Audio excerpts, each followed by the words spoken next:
صلی اللہ علی النبی الامی وعلی آلہ واصحابہ وسلم۔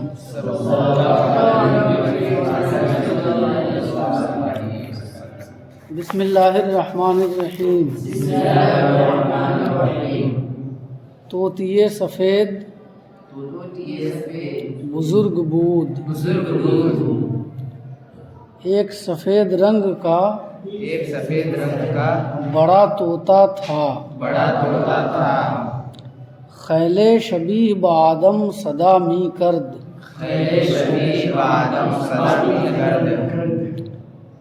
انسان سے بہت ملتی جلتی آوازیں نکالتا تھا۔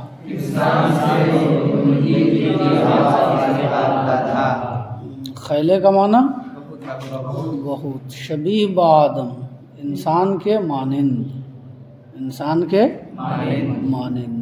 خیل شبیہ بآدم صدا می کرد، انسان سے بہت ملتی جلتی آوازیں کرتا تھا۔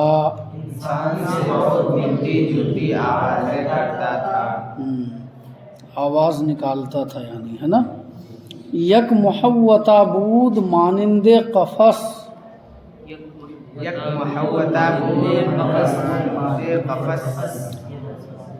پنجرے کی مانند ایک جنگلہ تھا۔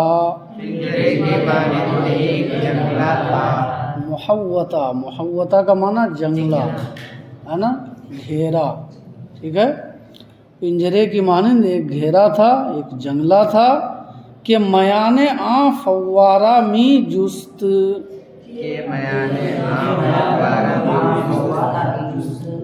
کہ جس کے درمیان فوارہ ابلتا تھا، ودرش باز، اور اس کا دروازہ کھلا ہوا تھا۔ می جست کون سا فعل ہے؟ ماضی استمراری۔ کیسے بنتا ہے ماضی استمراری؟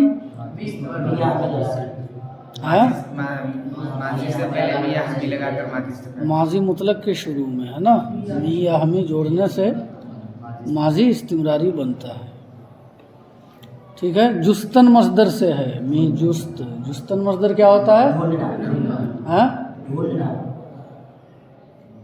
تو جستن مصدر، جستن مصدر کودنا نا، ہاں، تو پھر یہ می جست ہوا۔ جستن مصدر ڈھونڈنا، جستن مصدر کودنا، می جست۔ کہ میان آ فوارہ می جست، ودرش باز، کہ جس کے درمیان فوارہ ابلتا تھا اور اس کا دروازہ کھلا ہوا تھا۔ ہما خانہ قفس بود، سارا گھر پنجرہ تھا۔ توے قفس ہا درخت مصنوعی ساختہ اند،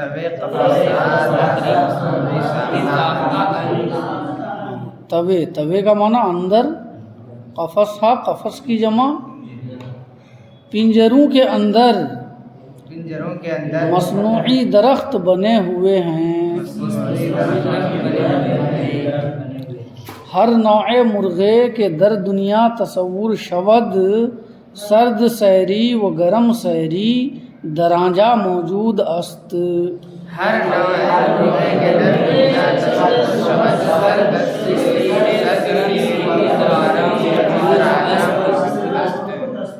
ہر قسم کا وہ پرندہ جس کا دنیا میں تصور ہوتا ہے، سرد ملک کا اور گرم ملک کا وہاں پر موجود ہے۔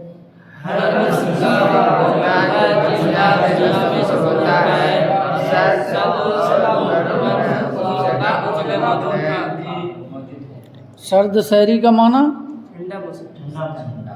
سرد سیری سرد ملک کا، گرم سیری گرم ملک کا۔ ترجمہ سمجھ گئے؟ ہر قسم کا وہ پرندہ جس کا دنیا میں تصور ہوتا ہے، سرد ملک اور گرم ملک کا درانجہ موجود است، وہاں پر موجود ہے۔ وہ بہر شکل مرغے کے در کتابہا دیدہ بودم، رنگ برنگ آجا دیدم۔ وہ بہر شکل مرغے کے در کتابہا دیدہ بودم، رنگ برنگ آجا اور ہر شکل کا وہ پرندہ جو میں نے کتابوں میں دیکھا تھا، رنگ برنگ کا وہاں پر میں نے دیکھا۔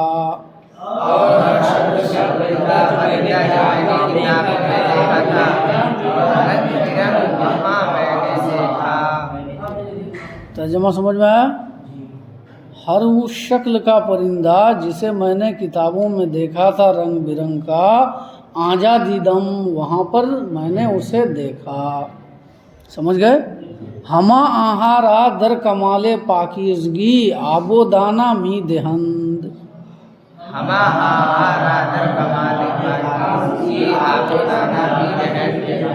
ان سب کو انتہائی پاکیزگی میں، انتہائی صفائی ستھرائی میں دانہ پانی دیتے ہیں۔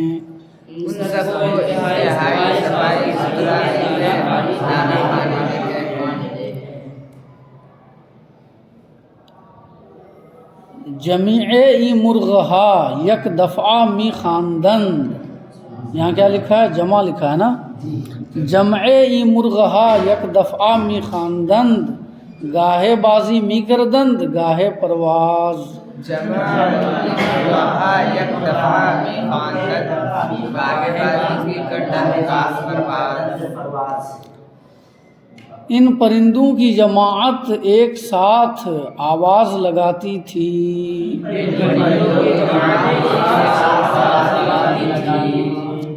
کبھی کھیلتی تھی اور کبھی اڑتی تھی۔ جمع ای مرغہا، ان پرندوں کی جماعت، یک دفعہ می خوانند، ایک ساتھ آواز کرتی تھی، گاہے بازی می کردند گاہے پرواز، کبھی کھیلتی تھی اور کبھی اڑتی تھی۔ اور ایسے بھی کہہ سکتے ہو جمع ای مرغہا یک دفعہ می خواندند، یہ سارے پرندے ایک ساتھ آواز نکالتے، گاہے بازی می کردند گاہ پرواز، کبھی کھیلتے اور کبھی اڑتے۔ سمجھ میں آئی بات؟ خیل از تماشائے آنہا حیرت دست داد،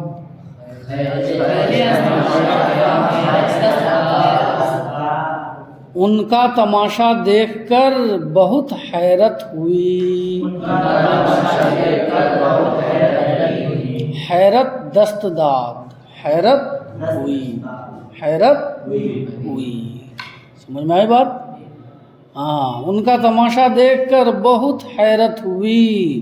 ہمیں جا در طویلا بقدر پنجہ و شست اسپ بسیار خوب برنگ ہائے غریب بودند۔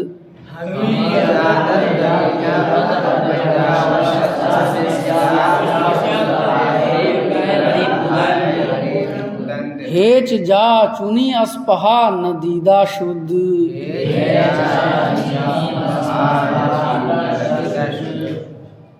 یہاں باڑے میں 50-60 کے لگ بھگ بہت اچھے رنگ کے عجیب و غریب گھوڑے تھے، کسی جگہ ایسے گھوڑے نہیں دیکھے گئے۔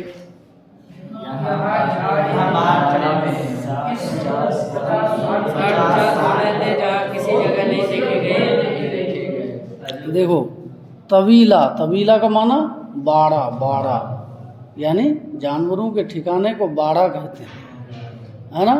اب گھوڑوں کا ٹھکانہ ہوگا تو اس کو استبل کہتے ہیں، تو استبل سے بھی آپ ترجمہ کر سکتے ہیں، ٹھیک ہے؟ 50 کا معنی معلوم ہے 50، شست کا معنی 60، ہے نا؟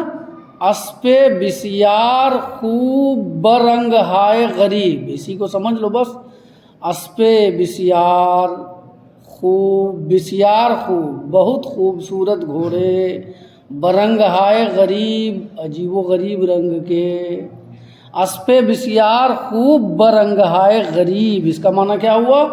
بہت اچھے، ہے نا، رنگ برنگ کے گھوڑے۔ سمجھ میں آئی بات؟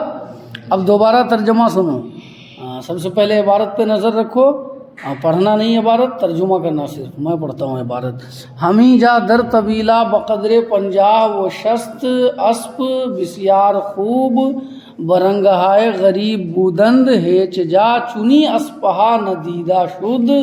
یہاں استبل میں 50-60 کے لگ بھگ بہت خوبصورت رنگ برنگ کے گھوڑے تھے. ایسے گھوڑے کہیں نہیں دیکھے گئے. یہاں استبل میں 50-60 بہت خوبصورت گھوڑے رنگ برنگ کے گھوڑے تھے. اسپہائے خالدار عجیب بودند.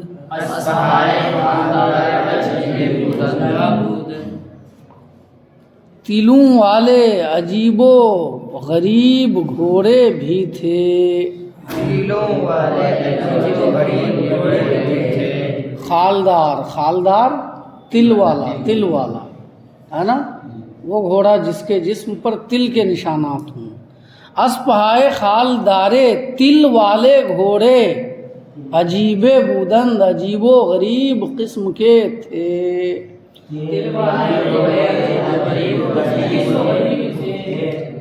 یا ایسے کہہ لو عجیب و غریب قسم کے تل والے گھوڑے بھی تھے.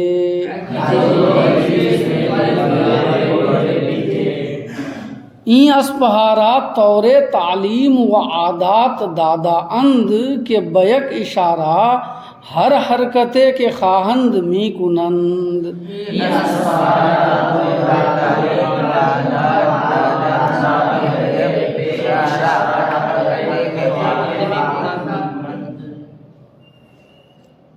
پچھلے کا ترجمہ سن لو، اس کو اگلے سبق میں پڑھنا.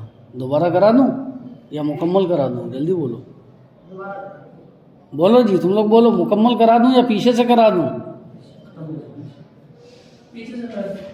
تم لوگوں کو تو ہے ہی نہیں، کوئی کچھ بولو گے کوئی کچھ بولو گے. چلو آگے ہی دیکھو.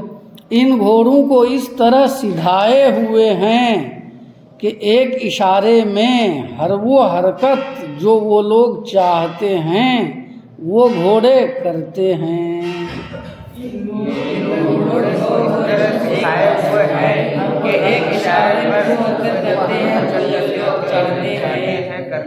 ہاں، طورے کا معنی جانتے ہی ہو، تعلیم و عادات دادن یعنی گھوڑوں کو سدھانا. گھوڑوں کو سدھانا جانور کے لیے سدھانے کا لفظ بولتے ہیں، نہیں سمجھے؟ اس نے اپنے جانور کو سدھا لیا ہے. کیا مطلب؟ یعنی سکھا دیا ہے. مطلب وہی ہے، سکھا دیا ہے کہ جیسا جیسا میں اشارہ کروں ویسی ویسی حرکت کرو. تو جانور کے لیے سدھانے کا لفظ بولتے ہیں، تعلیم دینا اور سکھانا نہیں. اردو میں سدھانا بولتے ہیں، سمجھ میں نا؟ تو تعلیم و عادات دادا اند گھوڑوں کے لیے بولا گیا ہے، تو ترجمہ سدھانے سے کریں گے. تو ترجمہ یہ ہوا، این اسپہارا طور تعلیم و عادات دادا اند ان گھوڑوں کو اس طرح سدھائے ہوئے ہیں کہ بیک اشارہ ہر حرکتے کے خواہند، کہ ایک اشارے میں ہر وہ حرکت جو وہ لوگ چاہتے ہیں می کنند وہ گھوڑے کرتے ہیں. یہ گھوڑے سکھائے ہوئے ہیں کہ ایک اشارہ میں حرکت جو وہ لوگ چاہتے ہیں کرتے ہیں. ہما اسپہا زبان می دانستند. تمام گھوڑے زبان جانتے تھے.